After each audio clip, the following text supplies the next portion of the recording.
श्रीवास्तव, आप सभी को पुनः सीक्यू में स्वागत है। आप लोगों ने इससे पहले जो है लेक्चर में आप लोग ने प्रकाश के गुण के विषय में आप लोग अच्छी कॉन्सेप्ट की जानकारी लिया था और आप लोगों को उसके बाद भी आप लोगों को उसके बाद आप लोगों को हम बताए थे जो प्रकाश स्रोत के विषय में जानकारी दिए थे। नहीं, आज का हम लोग का जो क्लास होगा वह प्रकाशीय माध्यम के विषय में होगा और विस्तार पूर्वक हम लोग पढ़ेंगे। चलिए हम लोग विषय वस्तु की ओर चलते हैं। नेक्स्ट आगे हम लोग क्लास के एंड में बातें माध्यम करेंगे, देखते हैं प्रकाशीय माध्यम को समझते हैं। अब चलिए प्रकाशीय माध्यम क्या होता है। सबसे पहले यह प्रकाशीय माध्यम का मतलब होता है प्रकाश जिन क्षेत्रों से होते हुए हमारे नेत्र तक पहुंच पाता है वह सभी क्षेत्र प्रकाशीय माध्यम होता है। जिससे प्रकाश को किस से होकर प्रकाश पहुंच पाता है, तो प्रकाश वायु से होते हुए हमारी आंखों तक पहुंचता है। कभी हम रूम में लोग रहते हैं तो खिड़कियां हमारे घर में जो होती है उसमें शीशा लगाया होता है, शीशा से भी आर पार होकर प्रकाश आता है। कभी कभी देखते होंगे कि खिड़की सब में शीशा दिया जाता है। शीशा क्यों दिया जाता है, कांच क्यों दिया जाता है, ताकि प्रकाश आर पार हो जाए, प्रकाश धुलकर न आए, लेकिन प्रकाश जो है रूम के अंदर आए। तो इसीलिए जो है खास करके जो लगाया जाता है रूम में कांच वाले खिड़कियां, ताकि प्रकाश अंदर आ पाए और धुल कर ना आए। तो इसीलिए प्रकाश, आप सोचिए प्रकाश क्या है, कांच से होकर भी गुजर रहा है, तो कांच क्या हो रहा है, यहाँ पर प्रकाशीय माध्यम का काम कर रहा है। चलिए हम समझते हैं। तो यानी प्रकाश माध्यम को डेफिनेशन देखते हैं। प्रकाशीय माध्यम क्या होता है, तो वह क्षेत्र जिससे होकर प्रकाश किसी पिंड से निकलकर, किसी पिंड यानी किसी प्रकाश स्रोत से निकलकर आंख तक यानी हमारी आंख तक पहुंचती है, वह प्रकाशीय माध्यम कहलाता है। वह क्षेत्र क्या कहलाता है, प्रकाशीय, आंख तक पहुंचती है। वह क्षेत्र जिससे होकर प्रकाश किसी पिंड से निकलकर आंख तक पहुंचती है, प्रकाशीय माध्यम कहलाता है। या यहाँ पर आप लिख सकते हैं, ये यहाँ पर वह क्षेत्र क्या कहलाता है, प्रकाशीय माध्यम कहलाता है। इसे भी लिख सकते हैं, वे सभी क्षेत्र जिनसे होकर प्रकाश हमारे नेत्र तक पहुंच पाता है उन क्षेत्रों को प्रकाशीय माध्यम कहते हैं। अब देखिए एग्जाम्पल इसको समझते हैं हम लोग। जैसा एग्जाम्पल लेते हैं, हवा से होकर प्रकाश हमारे यहाँ तक पहुंच पाता है। पानी से भी प्रकाश आर पार निकल जाता है, तब ना हम पानी के अंदर कोई भी चीज, मछलियां तैरती रहती है साफ पानी में, तो हम देख लेते हैं। या पानी के अंदर कोई चीज गिर जाता है, साफ पानी होता है, तो उसमें आप उसको देख लेते हैं। इसका मतलब है जो प्रकाश आर पार हो रहा है, परावर्तन क्रिया कर वस्तु को हम देख पा रहे हैं। परावर्तन अपवर्तन दोनों क्रिया वहां हो रही है। तो अब देखिए पानी, कांच मतलब शीशा से प्रकाश आर पार हो पा रहा है। ये सभी क्षेत्र क्या हो गया, प्रकाशीय माध्यम हो गया। आप समझिए यहाँ प्रकाशीय माध्यम का वर्गीकरण, यानी कि प्रकाशीय माध्यम को कितने वर्गों में विभाजित किया गया, किस आधार पर प्रकाश माध्यम को डिवाइड किया गया, वर्गीकरण किया गया है, बांटा गया प्रकाश माध्यम को। चलिए इस कॉन्सेप्ट को हम लोग लेते हैं इस प्रकार, गुण एवं बनावट के आधार पर। अब देखिए प्रकृति में जो प्रकृति है, तो प्रकृति में रचना के आधार पर, प्रकृति की रचना यानी कि बनावट के आधार पर प्रकाशीय माध्यम को कितने वर्गों में बांटा गया। तो गुण एवं बनावट के आधार पर प्रकाश माध्यम को दो वर्गों में बांटा गया, सम्मागी माध्यम और विसम्मागी माध्यम। सम्मागी शब्द का मतलब होता है सम्मागी माध्यम और विसम्मागी माध्यम। इसको विस्तार पूर्वक हम लोग पढ़ेंगे सम्मागी माध्यम को अभी आगे। देखिए सम्मागी माध्यम और विसम्मागी माध्यम। अब आता है माध्यम के घनत्व के आधार पर, यानी कि माध्यम का जो घनत्व होता है, यानी घना और घनत्वता के आधार पर, घनत्व के आधार, पदार्थ की जो निहित मात्रा होती है माध्यम में, उसके आधार पर, घनत्व के आधार पर प्रकाशीय माध्यम जो होते हैं वो दो प्रकार होते हैं। विरल माध्यम होता है, सघन माध्यम होता है। विरल का मतलब होता है कम घना और सघन का मतलब होता है अपेक्षाकृत घना माध्यम होता है। चलिए पारगम्यता के विषय हम लोग बताए थे। पारगम्यता के आधार पदार्थ का वर्गीकरण पिछले लेक्चर में। तो पारगम्यता शब्द का मतलब यहाँ क्या होगा, पारगम्यता मतलब पार का मतलब होता है आर पार, गमन के आधार पर, प्रकाश के किसी भी माध्यम से आर पार हो जाने के आधार पर जो है प्रकाशीय माध्यम का वर्गीकरण। पारगम्यता के आधार पर जो प्रकाश माध्यम जो होते हैं वो तीन प्रकार के, पारदर्शी माध्यम, अपारदर्शी माध्यम और पारभासी माध्यम। कौन कौन, पारगम्यता प्रकाश के आर पार हो जाने के आधार पर प्रकाशीय माध्यम तीन प्रकार के, पारदर्शी माध्यम, अपारदर्शी माध्यम और पारभासी माध्यम। चलिए हम लोग आगे देखते हैं। अब आगे यहाँ से हम लोग गुण एवं बनावट के आधार पर एक एक करके हम लोग समझते हैं एग्जाम्पल के साथ। और देखिए मैं जितना भी यहाँ पर लूंगा सबका आप जो है एग्जाम्पल आपको मैं बताऊंगा कॉन्सेप्ट के साथ, आप सिर्फ कॉन्सेप्ट के साथ सुनते रहिए लेक्चर को ध्यान से।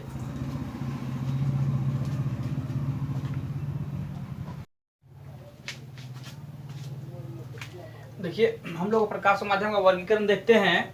प्रकाश माध्यम के बनावट गुण के आधार पर जो होते हैं तो दो प्रकार के होते हैं। क्या चीज दो प्रकार के होते हैं? तो प्रकाशीय माध्यम बनावट गुण के आधार पर जो है प्रकाशीय माध्यम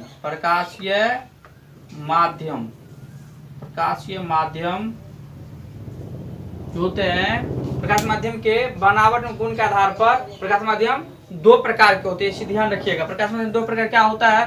तो सममागी माध्यम, ध्यान दीजिए यहाँ पर, सममागी माध्यम और दूसरा होता है विषममागी माध्यम। सममागी क्या होता है? इसको सममागी का यहाँ एक्सप्लेन करते हैं। सममागी का मतलब क्या होता है देखिए ध्यान से। सममागी, सम जोड़ अंगी, अंग, ये सम जोड़ अंगी। सम मतलब मो में क्या आता है? अ, और इसमें भी अ, और अ से मिलने से क्या होता है? आ। तो यहाँ क्या होगा? सममागी। तो यहाँ देखिए सम का मतलब होता है बराबर, अंग का मतलब होता है जिसका प्रत्येक अंग बराबर हो उसे क्या कहते हैं? समअंगी। समअंगी मतलब समान अंग वाला।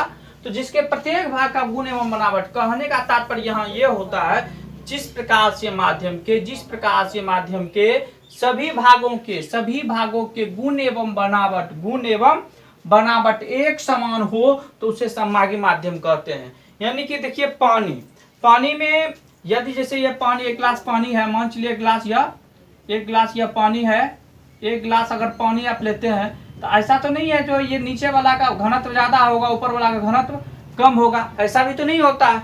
यानी कि सभी भाग का गुण एवं बनावट इसका क्या होता है? एक जैसा होता है। यानी कि इसका ये मतलब नहीं, कहने का तात्पर्य मेरा ये है, यहाँ ध्यान रखिएगा, जो सभी भाग का गुण एवं बनावट एक जैसा होता है, इसका मतलब ये हुआ जो इसके प्रत्येक भाग का घनत्व भी एक समान होगा, रचना भी एक समान होगा, बनावट भी एक समान होगा। ये नहीं है जो नीचे के पानी का, एक गिलास पानी का नीचे वाला पानी का घनत्व कुछ और होगा, ऊपर वाला पानी का घनत्व कुछ और होगा, ऐसा भी नहीं होता है। तो जिसके प्रत्येक भाग का गुण एवं बनावट एक जैसा, यानी कि गुण में, बनावट में, रचना में किसी प्रकार का कोई अंतर न हो, यानी प्रत्येक भाग का जो रचना हो एक समान हो, तो उसे हम लोग क्या कहते हैं? सममागी माध्यम। जैसे पानी के प्रत्येक भाग की रचना एक जैसा होता है। जैसे कांच का भी प्रत्येक भाग की रचना क्या होता है? एक जैसा होता है। अब देखिए तारपीन का तेल, ये भी क्या होता है? प्रत्येक भाग की रचना एक जैसा होता है। इसके अलावा ढेर सारे और एग्जाम्पल होंगे जो सममागी माध्यम के अंतर्गत है। सममागी माध्यम क्या होता है? जिसके प्रत्येक भाग की रचना, बनावट जो होती है, स्ट्रक्चर, वो एक जैसा हो, उसके प्रत्येक भाग का अणु जो होता है एक जैसा हो, यानी कहीं घनत्व तो कम कहीं ज्यादा नहीं हो, यानी कि हर जगह क्या हो? एक तुल्य एक जैसा हो, तो उसे क्या कहते हैं? सममागी माध्यम। आशा है आप लोग सममागी माध्यम समझ गए होंगे। चलिए आप लोग विषममागी माध्यम की ओर चलते। विषममागी का मतलब क्या होता है? यहाँ देखिए विषम शब्द का मतलब होता है अलग अलग, असमान, और अंग तो यानी कि अंगी, यानी कि विषम अंगी का मतलब होता है असमान अंगी, असमान। देखिए विषम शब्द का मतलब होता है असमान, अंग का मतलब होता है अंग ही समझ लीजिए। तो असमान जिसके प्रत्येक भाग का जो अंग होना चाहिए, बनावट संरचना होना चाहिए, असमान होना चाहिए, उसे क्या कहते हैं? विषममागी माध्यम। इसका जस्ट सममागी का अपोजिट होगा, विषममागी माध्यम का अपोजिट होता है विषममागी माध्यम का अपोजिट होता है सममागी माध्यम। देखिए जिस प्रकाशीय माध्यम के सभी भागों के गुण एवं बनावट असमान हो, मतलब असमान शब्द का मतलब होता है एक समान न हो। तो जिस प्रकाश माध्यम के सभी भागों गुण एवं बनावट असमान हो तो उसे विषममागी माध्यम कहते हैं। यानी कि उसे विषममागी माध्यम इसलिए कहते हैं क्योंकि प्रत्येक भाग का गुण एवं बनावट क्या होता है? एक जैसा नहीं होता है। जैसे मान चलिए हवा का देखिए गर्म एवं ठंडी हवा का मिश्रण होता है। हवा जो होता है कहीं गर्म होता है तो कहीं ठंडा होता है। तो गर्म कहीं प्रदेश जैसे समुद्र की सतह का हवा क्या होता है? ठंडा होता है। उसी तरह मरुस्थलीय प्रदेश के जो धरती की सतह का जो हवा होता है वो क्या होता है? गर्म होता है। तो गर्म एवं ठंडी हवाओं का मिश्रण, तो हवा का जो संरचना होती है एक जैसा नहीं होती। इसीलिए तारे का देखते हो वायुमंडल में तारे का जो टिमटिमाते हैं तो वायु जो होता है विषमांगी माध्यम होता है, गर्म एवं ठंडी हवा के विसरण के कारण क्या होता है, कहीं सघन कहीं विरल, कहीं सघन कहीं विरल। या आप एक एग्जाम्पल ऐसे भी देख सकते हैं, जो आप जो है खास करके मरुस्थल प्रदेश में जाते होंगे तो देखते रहेंगे बालू की सतह पर दूर में पानी है, लेकिन वहां पता चलता है पानी नहीं है। मृग मरीचिका की जो घटना होती है वह क्या है, वह भी एक दिखाता है प्रकाश के भ्रम को, यानी गर्म एवं ठंडी हवाओं के मिश्रण के कारण। अब एक और उदाहरण आता है, एक एग्जाम्पल और लीजिए। जैसे आप NH पे चलते होंगे तो पता चलता है, वो रोड पे आप जो NH पे चलते होंगे तो पता चलता है वो कहीं गर्मी के सीजन में पता चलता है दूर में पानी है रोड पे, मतलब NH पे पूरा पानी फैला हुआ है। जब वहाँ नजदीक जाते तो पानी ही नहीं रहता है, तो आंखों को भ्रम पैदा करता है, अपवर्तन की घटना। तो वह भी जो होता है, जो धरती की सतह का हवा जो होता है वह गर्म होता है। गर्म होने के बाद ऊपरी और जस्ट उससे गर्म कुछ ऊंचाई पर जाने के बाद हवा क्या होता है वहाँ का, यानी कि वह गर्म नहीं होता, अर्थात जो होता है ठंडा होता है। ठंडा हवा सघन होता है, गर्म हवा विरल होता है। तो गर्म यानी कि सघन से विरल जो जाती है तो प्रकाश मुड़ जाती है, या विरल से सघन जाती है तो वहां भी प्रकाश मुड़ जाती है। ये दोनों घटनाओं में क्या होता है, प्रकाश का विचलन होता है, जिसके कारण आंखों को भ्रम पैदा होता है। तो यह जो होता है प्रकाश विषमांगी माध्यम का गुण एवं बनावट एक जैसा। तो जिस माध्यम के का जो बनावट हो, संरचना हो, एक जैसा नहीं हो, उसे हम विषमांगी माध्यम कहते हैं। चलिए कि अब ये भी टॉपिक हम लोग को लगता है आप लोग समझ गए होंगे। अब आता है माध्यम के घनत्व के आधार पर प्रकाशीय माध्यम दो प्रकार के होते हैं। माध्यम का घनत्व क्या होता है, चलिए इस बात को समझते हैं। माध्यम का घनत्व मतलब है पदार्थ की जो मात्रा होती है। जैसे मान लीजिए हमारा जो ग्लास ये नीचे चश्मा जो पहने हैं, तो इसमें देखिए अगर हम इसमें अगर कुछ रख रहे हैं तो कहाँ जा रहा है, नहीं जा रहा है। उसी जगह अगर हम पानी लेंगे ग्लास में बार कर डालेंगे तो उसमें घुस जाता है। उसका रीजन क्या है, घुसने के कारण चला जाता है। उसका रीजन ये है, उसका घनत्व क्या है, कम है, इसीलिए वो स्पेस ले लेता है, जगह चला जाता है। लेकिन इसमें नहीं जा रहा है, इसका मतलब इसका घनत्व ज्यादा है। तो माध्यम के घनत्व, माध्यम का जो स्ट्रक्चर है, घनत्व है, घनत्व के आधार पर प्रकाश माध्यम को जो है वह दो वर्गों में बांटा गया, यानी कि सघन माध्यम और विरल माध्यम। सघन माध्यम का मतलब होता है जिस माध्यम में प्रकाश की वेग, प्रकाश की चाल अपेक्षाकृत कम हो। अपेक्षाकृत कम हो, अपेक्षाकृत का मतलब यहां समझ लीजिए किसी की अपेक्षा, किसी अन्य माध्यम की अपेक्षा, समझ गए ना। तो जिस माध्यम में प्रकाश की चाल अपेक्षाकृत कम हो उसे सघन माध्यम कहते हैं। या सिंपल भाषा में ऐसे भी आप बोल सकते हैं, जिस माध्यम में प्रकाश की चाल कम हो तो उसे सघन माध्यम कहते हैं, ऐसा भी बोल सकते हैं। लेकिन स्टैंडर्ड परिभाषा होता है जिस माध्यम में प्रकाश की चाल अपेक्षाकृत कम हो तो उसे सघन माध्यम कहते हैं। जैसे आप लीजिए हवा, हवा की अपेक्षा पानी क्या है, सघन माध्यम है। क्यों है सघन माध्यम, तो पानी में जो प्रकाश चलता है तो प्रकाश क्या करता है, प्रकाश को रुकावट ज्यादा मिलता है, प्रकाश को गमन करने में रुकावट ज्यादा हो रहा है। यानी कि पानी सघन है तो रुकावट ज्यादा आ रहा है। अगर पानी में आप सफर कीजिए, पानी में चलिए तो आपको रुकावट ज्यादा लगेगा, तो पानी में चलने में बहुत सारा कठिनाई होगा आपको। अब देखिए उसी जगह हवा में आप अगर चलते हैं तो कोई रुकावट नहीं होता, क्योंकि हवा तो विरल है। और उसी जगह पानी में चलते तो पानी रुकावट डालता है। ठीक उसी प्रकार जो प्रकाश गमन करती है तो पानी में जो गमन करती है तो पानी में उसको क्या होता है, प्रकाश किरण को रुकावट होता है गमन करने में, तो इसीलिए वह मुड़ जाती है, विचलित हो जाती है। अब हवा देखिए, हवा क्या, हवा में रुकावट नहीं होता है, इसलिए हवा का जो घनत्व होता है जो पानी की अपेक्षा कम होता है। बात यहाँ पर यह भी आता है, ध्यान दीजिए। पानी, अब यहाँ दूसरा उदाहरण आता है, पानी के अपेक्षा कांच सघन माध्यम, यानी कि पानी की अपेक्षा कांच जो है वो क्या है, सघन माध्यम। तो पानी क्या होता है, पानी कम घना है किसकी अपेक्षा, कांच की अपेक्षा। अब देखिए कांच क्या है, पानी की अपेक्षा अधिक घना है, तो कांच यहाँ सघन माध्यम हो जाएगा और पानी क्या हो जाएगा, विरल माध्यम। उसी प्रकार यहाँ पानी क्या हो जाएगा, सघन माध्यम, हवा क्या हो जाएगा, विरल माध्यम। जिसमें प्रकाश की वेग कम हो या अपेक्षाकृत कम हो तो उसे हम लोग सघन माध्यम कहेंगे। चलिए ये भी आप लोग समझ गए होंगे, आशा ये भी आप समझ गए होंगे। अब नेक्स्ट हम लोग को चलते हैं विरल माध्यम। विरल माध्यम जिसको कहते हैं, तो जिस माध्यम में प्रकाश की चाल यानी प्रकाश की वेग अपेक्षाकृत अधिक हो तो उससे विरल माध्यम कहते हैं। या सिंपल में आप ऐसे भी बोल सकते हैं, जिस माध्यम में प्रकाश की वेग अधिक हो उसे हम विरल माध्यम कहते हैं। अब देखिए प्रकाश की वेग, आप देखिए कांच और पानी है, तो कांच और पानी में किसमें प्रकाश की वेग अधिक होगा, या पानी या हवा लीजिए, तो किसमें प्रकाश की वेग अधिक होगा, तो आपको लगता होगा हवा में। यानी कि पानी और हवा में क्या हो प्रकाश की, हवा में होगा, हवा में रुकावट क्या होता है, नहीं के बराबर होता है, हवा में रुकावट नहीं होता है। और पानी में क्या हो रहा है, प्रकाश का रुकावट हो रहा है। जैसे अगर पानी में आप चलिएगा तो क्या होता है, पानी में चलने के बाद तो आपको रुकावट डालेगा, पानी में आप चलिएगा, पानी का कण क्या करेगा, रुकावट डालेगा आपको। उसी जगह आप हवा में चलिएगा तो रुकावट नहीं होता है, शांत हवा में अगर चलिएगा तो रुकावट नहीं होता है। तो इसका मतलब यहाँ ये हो रहा है, हवा क्या हो रहा है, विरल है, पानी क्या है, सघन है, क्योंकि रुकावट पे।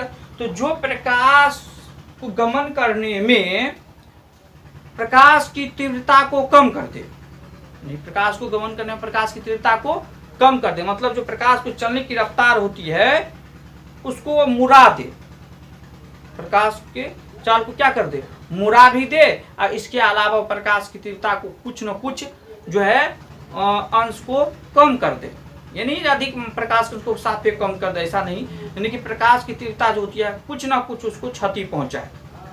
तो नगण्य मात्रा में नहीं के बराबर, ये नहीं मतलब जो प्रकाश की तीव्रता को पूरे समाप्त कर दे, ऐसा नहीं। तो कहने का तात्पर्य यह होता है सीधे रूप से, जिसमें प्रकाश की वेग जो है अधिक हो जिस माध्यम में उसे विरल माध्यम कहेंगे, और जिसमें कम हो उसे सघन माध्यम कहेंगे। अब बात आता है कांच की अपेक्षा पानी क्या हो रहा है, यहाँ पर कांच की अपेक्षा पानी विरल माध्यम हो रहा है। क्यों विरल माध्यम हो रहा है, ये बात आप समझिए। वो कांच में क्या कर रहा है, इसका प्रकाश को रुकावट हो रहा है और पानी में रुकावट कम हो रहा है। तो पानी क्या हो जाएगा किसकी तुलना में, कांच की तुलना में पानी विरल माध्यम हो जाएगा, पानी की तुलना में हवा क्या हो जाएगा, विरल माध्यम होगा। इसीलिए मैं यहाँ पर अपेक्षाकृत शब्द का प्रयोग किया। अगर आपको एग्जाम्पल दे दिया जाए पानी की अपेक्षा कांच, इनमें से कौन सा माध्यम है, पानी की अपेक्षा कांच, ध्यान सुनिए, पानी की अपेक्षा कांच कौन से माध्यम है, विरल सघन दोनों, इनमें से कोई नहीं। तो आप आंसर चुन लीजिएगा, चूज कर लीजिएगा। तो चलिए अब हम लोग जो अगले नेक्स्ट टॉपिक की ओर चलते हैं। इससे रिलेटेड भी क्वेश्चंस आपको पूछा जाता है, तो ध्यान से इस कॉन्सेप्ट को आप चाहे तो इसका शॉर्ट स्क्रीन भी लेकर लिख सकते हैं कॉपी कलम पे, वैसे नहीं तो लेक्चर पे ज्यादा जोर दीजिए, बुक्स को पढ़िए, बुक को कॉन्सेप्ट लेने का प्रयास कीजिए। चलिए नेक्स्ट हम लोग अब अगला माध्यम लेते हैं। अब तीसरा हम लोग प्रकार देखते हैं। तीसरा वर्गीकरण क्या होता है, प्रकाश के पारगम्यता, यानी कि प्रकाश के पारगम्यता के आधार पर, प्रकाश के पारगम्यता के आधार पर प्रकाशीय माध्यम तीन प्रकार के होते हैं। अब देखिए पारगम्यता शब्द का मतलब तो आप लोग जानते होंगे, पारगम्यता शब्द का मतलब होता है आर पार हो जाने के आधार। पारगम्यता का मतलब क्या होता है, आर पार हो जाना, यानी कि इस साइड से उस साइड गुजर जाना, वही होता है पारगम्यता। देखिए पारदर्शी माध्यम, समझ गया, पारगम्यता का प्रकाश माध्यम तीन प्रकार, पारदर्शी माध्यम, पारभासी माध्यम और अपारदर्शी माध्यम। पारदर्शी माध्यम क्या होता है, जिस माध्यम में प्रकाश आसानी से आर पार गमन हो पाती है, जिस माध्यम में प्रकाश आसानी से आर पार गमन हो पाती है, जिस माध्यम से प्रकाश आसानी से आर पार गुजर जाता है, उसे क्या कहते हैं, पारदर्शी माध्यम कहते हैं। अब देखिए या दूसरा इसको एग्जांपल डिफाइन कर सकते हैं, जिस माध्यम में प्रकाश बिना तीव्रता हानि के आगे बढ़ता जाए उसे क्या कहते हैं, पारदर्शी माध्यम कहते हैं। पारदर्शी माध्यम, तीव्रता शब्द का मतलब आप अच्छी तरह भली भांति नहीं होंगे, थोड़ा हम तीव्रता के विषय में आपको चर्चा कर देते हैं। तीव्रता क्या होता है, तीव्रता का मतलब यहाँ पर वो क्या, चमक। जैसे आप लोग देखेंगे आपके शीशा होगा, शीशा ये मंच एक प्रकार का शीशा है, यदि इसमें ये पूरा पारदर्शी है और यदि कोई लाइट जलता है, पूरा प्रकाश की तीव्रता तो जरूर हमारे आंख तक पहुंच पाता होगा, प्रकाश की चमक, तब हमें आंख धुंधला भी रात में दिखाई देने लगता है, कभी कभी ऐसा भी होता होगा। देखिए यदि आप टॉर्च जलाएंगे इस पे, इस साइड से लेकर उस साइड, तो जितना प्रकाश की मात्रा इस साइड उतना ही प्रकाश की मात्रा उस साइड भी वह निकलेगा। तो यह भी एक एग्जाम्पल है प्रकाश की तीव्रता का। तीव्रता शब्द का मतलब गया यानी कि प्रत्येक सेकेंड जो प्रकाश ऊर्जा की जो प्रवाह होती है वह कितना मिलते जा रहा है, उसी को हम लोग तीव्रता के रूप में यहाँ समझेंगे। प्रति सेकंड में जो प्रकाश की चमक की मात्रा होनी चाहिए वह कहीं घटता तो नहीं है, यानी कि बिना हानि का प्रकाश की चमक के हानि के आगे बढ़ता जाता है। यानी कि जब वह, जैसे साफ पानी लीजिए, पूरा साफ पानी लीजिए, हवा लीजिए, हवा में प्रकाश की तीव्रता तो नहीं घटित होता है। ये नहीं कि प्रकाश की मात्रा सूर्य से आते आते यहाँ प्रकाश की मात्रा घट जाती है, ऐसा भी तो नहीं है। यानी कि प्रकाश की चमक क्या होता है, एक जैसा बना रहता है। तो उसी को जिस माध्यम प्रकाश की चमक एक जैसा मतलब बना रहे या एक जैसा रहे उसे पारदर्शी माध्यम कहते हैं। यानी कि इस साइड से उस साइड गुजरने के बाद भी प्रकाश का माध्यम एक साइड से उस साइड गुजरने के बाद भी प्रकाश की चमक में किसी प्रकार का परिवर्तन न हो तो वह पारदर्शी माध्यम, या डिफाइन आप जूनियर स्तर पर ऐसे भी कर सकते हैं, जिस माध्यम प्रकाश आसानी से आर पार निगमन हो पाता है उसे आप पारदर्शी माध्यम कहते हैं। या जिस माध्यम प्रकाश बिना तीव्रता की हानि के आगे बढ़ता जाए उसे क्या कहते हैं, तो पारदर्शी माध्यम। जैसे साफ पानी हो गया, साफ पानी में भी प्रकाश की तीव्रता नहीं घटती है। हवा हो गया, कांच हो गया, ये सब क्या है, जो खास करके पारदर्शी माध्यम के अंतर्गत आता है। पारभासी माध्यम, पारभासी माध्यम का मतलब क्या होता है, जिस माध्यम में प्रकाश आंशिक रूप से मतलब आंशिक रूप से आर पार गमन हो पाती है, आर पार हो पाती है, चल पाती है, जा पाती है। गमन आर पार या गमन मतलब गुजर सकती है, आर पार गमन मतलब गुजर पाती है या गमन हो पाती है, उसे हम लोग क्या कहते हैं, तो पारभासी माध्यम कहते हैं। गौर से सुनिए, जिस माध्यम में प्रकाश आंशिक रूप से आर पार हो पाती है या गमन हो पाती है तो उसे पारभासी माध्यम कहते हैं। आंशिक मतलब होता है कम रूप से, कम मात्रा में। जैसे आप पतला कपड़ा लीजिए, पतला कपड़ा से अपना मुंह ढक लीजिए और चलने का प्रयास कीजिए, चल पाइएगा। क्यों चल पाइएगा, बहुत पतला कपड़ा। या तेल लगा हुआ पेपर ले लीजिए या घिसा हुआ कांच ले लीजिए, यह क्या होता है, इससे प्रकाश आर पार हो पाता है लेकिन आंशिक रूप से, यानी प्रकाश की तीव्रता में क्षति होती है। मतलब जितनी चमक पहले थी उतनी चमक प्रकाश की नहीं हो पाती है। कभी कभी आप देखते होंगे जो गाड़ी सबका हेडलाइट होता है, शीशा जब घिस जाता आगे का तो लाइट की तीव्रता ज़्यादा नहीं होती, धुंधला होती है, तो क्या करता है लोग, उसको जो गाड़ी के हेडलाइट का शीशा चेंज कर देता आगे का और नया शीशा लगाते तो फिर प्रकाश की तीव्रता बढ़ जाती है। इसका मतलब हो गया जो घिसा हुआ जो घिस जाता है तो उसमें क्या होता है, प्रकाश आर पार तो हो पाता है लेकिन वह क्या करता है, वह प्रकाश की तीव्रता में क्षति हो जाती है, हानि पहुंच जाती है। प्रकाश कम मात्रा में रुकावट होता है, यानी कि कम मात्रा में आर पार हो पाता है, तो वह होता है पारभासी माध्यम। जिसे जिस माध्यम में प्रकाश गमन करे किंतु यदि प्रकाश की तीव्रता तेजी से घटती जाए, यानी प्रकाश गमन करे लेकिन प्रकाश की तीव्रता क्या हो, तेजी से, यानी कि उसकी चमक धीरे धीरे घटती जाए, उसे पारभासी माध्यम कहते हैं। यानी कि यहाँ देखिए तीव्रता तेजी से घटती जाए, कहने का तात्पर्य प्रकाश की जो चमक होती है इस पार से उस पार गुजरे लेकिन चमक उसके घटती जाए। जैसे आप घिसा हुआ कांच लीजिए, अगर उससे प्रकाश गुजारेगा तो प्रकाश की चमक घटती जाएगी। या कोई आप पेपर ले लीजिए, भींगा हुआ या तेल लगा हुआ पेपर ले लीजिए पतला, अब उससे आप टॉर्च जलाइए इस साइड से उस साइड तो प्रकाश निकलेगा लेकिन कम मात्रा में, आंशिक रूप से। या पतला कपड़ा ले लीजिए और उससे टॉर्च जलाइए एक साइड से या दूसरे साइड से, देखिए निकल रहा है कि प्रकाश निकल रहा है। अगर वह निकल रहा है तो कम मात्रा में निकलेगा, तो वहाँ ये जो कपड़ा क्या हो रहा है, पतला कपड़ा, वह पारभासी माध्यम को इंडिकेट कर रहा है। चलिए आगे पढ़ते हैं हम लोग अपारदर्शी माध्यम। जिस पदार्थ से होकर या माध्यम से होकर प्रकाश आर पार गमन नहीं हो पाता, प्रकाश इससे उस साइड नहीं हो पाता, उसे अपारदर्शी माध्यम कहते हैं। जैसे लकड़ी, पत्थर, दीवार, ईंट आदि, ये सबसे प्रकाश आर पार नहीं हो पाता। जैसे जस्ट लाइक ये हमारा ये एनसीईआरटी का बुक है, अगर हम इस साइड से टॉर्च जलाए मांगे तो उस साइड से प्रकाश तो नहीं निकलेगा, तो ये यहाँ पर क्या हो रहा है, ये रुकावट कर रहा है प्रकाश का, तो ये क्या हो गया, अपारदर्शी माध्यम हो गया। उसी जगह हमारा ये ग्लास चश्मा है, अगर इस साइड में टॉर्च जलाऊं तो उस साइड रोशनी निकलेगा, तो ये क्या हो जाएगा, चश्मा का ग्लास, ये हो जाएगा पारदर्शी माध्यम। अब देखिए पारभासी माध्यम क्या होता था, पतला कपड़ा। पारभासी का एक अन्य नाम भी होता है, क्या होता है, तो आप लोग जानते होंगे, अल्प पारदर्शी। अल्प पारदर्शी माध्यम, अल्प मतलब होता है कम, अल्प मतलब कम, पारदर्शी कम रूप से पारदर्शी माध्यम हो गया। तो आशा है आप लोग यह कॉन्सेप्ट अच्छा से आगे आ गया होगा। चलिए आप एक बार शॉर्ट स्क्रीन ले लीजिए, इसको ले लिए होंगे। चलिए अब देखिए ध्यान से, हम आप लोगों को एक चीज बात बता रहे हैं, अगला जो टॉपिक हमारा होगा आज का क्लास हम लोग का जो है यही समाप्त हो रहा है। अगला जो टॉपिक होगा आप लोग उसको अच्छे से रीडिंग कर लीजिएगा। अगला टॉपिक हमारा जो होगा, जो है अगला टॉपिक हम लोग लेने वाले हैं छाया, शेडो जिसको बोलते हैं, छाया। और छाया के विषय में विस्तार पूर्वक पढ़ेंगे। एक दिन में एक ही टॉपिक लेंगे, लेकिन पूरे कॉन्सेप्ट के साथ पढ़िए, क्योंकि बहुत बच्चे ऐसे होते हैं वो कमेंट करते हैं सर वीडियो आपका लेक्चर बहुत लंबा हो जाता है। तो ध्यान रखिएगा, आप लंबा हो या छोटा हो उससे आपको लेना नहीं, आप उस इतना उद्देश्य रखिए, आप केवल पढ़ने का ध्यान रखिए।